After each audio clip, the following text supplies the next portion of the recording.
Pensiya oluvchi fuqarolar uchun muhim yangilik e'lon qilindi. Ushbu ma'lumot bilan albatta tanishib chiqing. Assalomu alaykum hurmatli tomoshabinlar.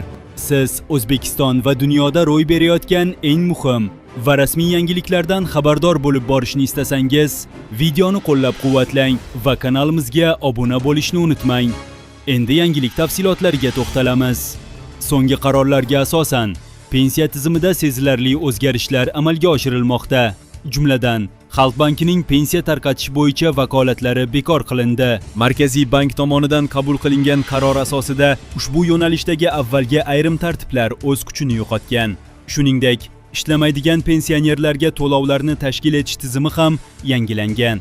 Mazkur yangiliklar Iqtisodiyot va Moliya vazirligi hamda Markaziy bank tomonidan tasdiqlangan qarorlar asosida joriy etilgan. Oldingi yillarda amal qilgan ayrim hujjatlar endilikda bekor qilingan. Yangi tizimga ko'ra, pensiya tayinlash va to'lash jarayonlari raqamlashtirilmoqda. Bu esa ortiqcha hujjatbozlik va byurokratik to'siqlarni kamaytiradi. Endilikda qog'oz ko'rinishidagi pensiya guvohnomalari berilmaydi. Barcha ma'lumotlar maxsus elektron tizim orqali yuritiladi. Yana bir muhim jihat, pensiya miqdori iste'mol narxlari indeksiga qarab muntazam ravishda yangilanadi. Xulosa qilib aytganda, pensiya to'lovlari to'xtatilmaydi. Aksincha, tizim yanada qulay va zamonaviy shaklga o'tkazilmoqda.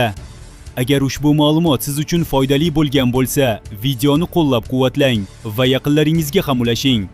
Kanalimizni rivojlantirish uchun obuna bo'lishni unutmang.